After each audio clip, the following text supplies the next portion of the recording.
5 claves de la lucha contra las primeras herejías en la Iglesia Católica.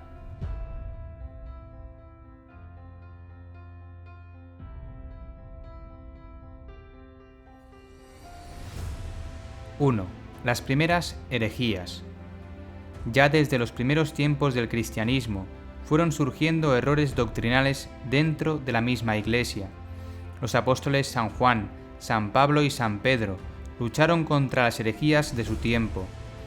Son herejes los cristianos que defienden errores doctrinales en contra de lo que enseña la Iglesia. El error más corriente de los primeros herejes era que negaban la divinidad de Jesús. Para ellos Jesús era solo un hombre, no Dios. Más tarde, también negaron el dogma de la Santísima Trinidad, la divinidad del Espíritu Santo, etc. 2. Los padres apostólicos. Para refutar las herejías que iban surgiendo, la Iglesia difundió por escrito las principales verdades cristianas. Se escribió el Nuevo Testamento, una breve exposición de doctrina moral y litúrgica, llamada Didaché, el Credo, etc. En este campo de escribir y difundir la doctrina cristiana, destacaron los padres apostólicos, inmediatos sucesores de los apóstoles, entre ellos San Clemente Romano, tercer sucesor de San Pedro, San Ignacio de Antioquía, tercer obispo de Antioquía, San Policarpo, discípulo del apóstol San Juan Evangelista, Papias de Hierápolis, etc. La obra escrita más extensa de ese tiempo es El Pastor de Hermas. La epístola de Bernabé fue muy conocida por los primeros cristianos. 3. Escuelas catequísticas. Como el número de cristianos iba en aumento, se hizo necesaria la organización de la enseñanza cristiana, que al principio se explicaba solo en casa. Pero la lucha contra las herejías exigían cristianos bien formados.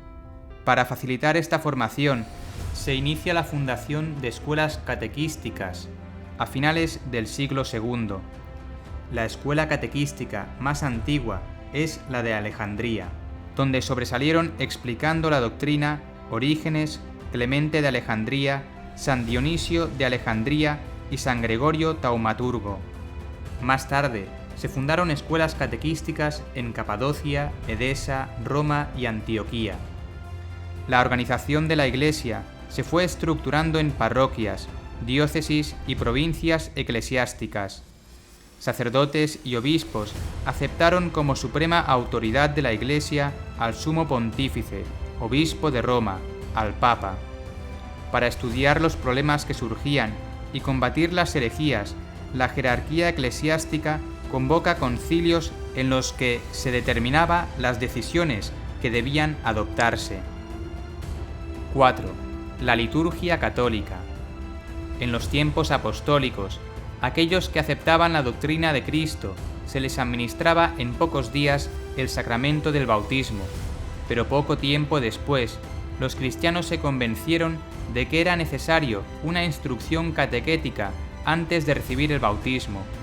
Al periodo de preparación doctrinal se le llamó catecumenado. Ya bien instruidos, se procedía a la administración del bautismo en un ambiente de gran solemnidad. Los bautizaba el obispo y los bautizados vestían de blanco durante 8 días después de ser bautizados. El bautismo se realiza en ríos y estanques y más tarde en pilas bautismales. El sacramento del matrimonio se celebra siempre con la aprobación del obispo en el templo durante la Santa Misa. El acto principal de la liturgia católica fue desde un principio la Santa Misa, en la que se renueva el sacrificio de Cristo en la cruz, con la conversión del pan y el vino en el cuerpo y la sangre de Jesús en el momento de la consagración. Los catecúmenos solo podían asistir a la primera parte de la misa, que consistía en la liturgia de la palabra. En cuanto al sacramento de la penitencia, debía hacerse la confesión de los pecados directamente al sacerdote. 5. Vida social de los cristianos. Lo que distinguía a los primeros cristianos del resto de los ciudadanos era la práctica de las virtudes. Se divertían como los demás, pero evitaban los espectáculos inmorales y las formas vanidosas en el vestir.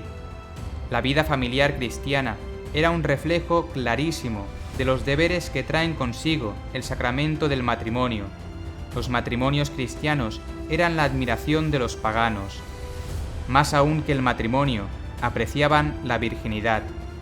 Muchos cristianos, sacerdotes, religiosos, seglares, ofrecían al Señor su virginidad, renunciando perpetuamente al matrimonio para amar a Dios sobre todas las cosas. Lo más característico y sorprendente para los paganos eran las obras de caridad que hacían los primeros cristianos: hospitales, orfanatos, refugios, etc. Los pobres y los enfermos eran los predilectos de la Iglesia, a quienes atendía con fraternal caridad.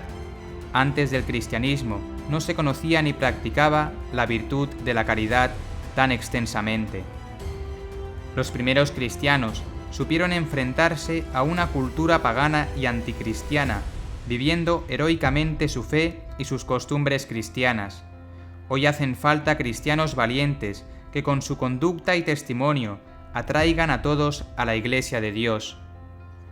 Conclusión. ¿Qué ocurrió ya en los primeros tiempos del cristianismo? En los primeros tiempos del cristianismo surgieron herejías que negaban la divinidad de Jesucristo, la Santísima Trinidad y la divinidad del Espíritu Santo. ¿Quiénes fueron los padres apostólicos? Los padres apostólicos fueron los inmediatos sucesores de los apóstoles que combatieron con sus escritos las primeras herejías que surgieron en la Iglesia. ¿Qué eran las escuelas catequísticas? Las escuelas catequísticas eran lugares de estudio de la doctrina cristiana, donde se formaban los fieles para luchar contra las herejías de su tiempo. ¿Qué es la liturgia católica? La liturgia católica es la oración oficial de la Iglesia, ofrecida por los ministros ordenados al Dios Altísimo, desarrollada en la administración de los sacramentos y en la liturgia de las horas. ¿En qué se distinguían los primeros cristianos de los paganos? Los primeros cristianos se distinguían de los paganos en la práctica de las virtudes, en evitar los espectáculos inmorales y las formas vanidosas de vestir.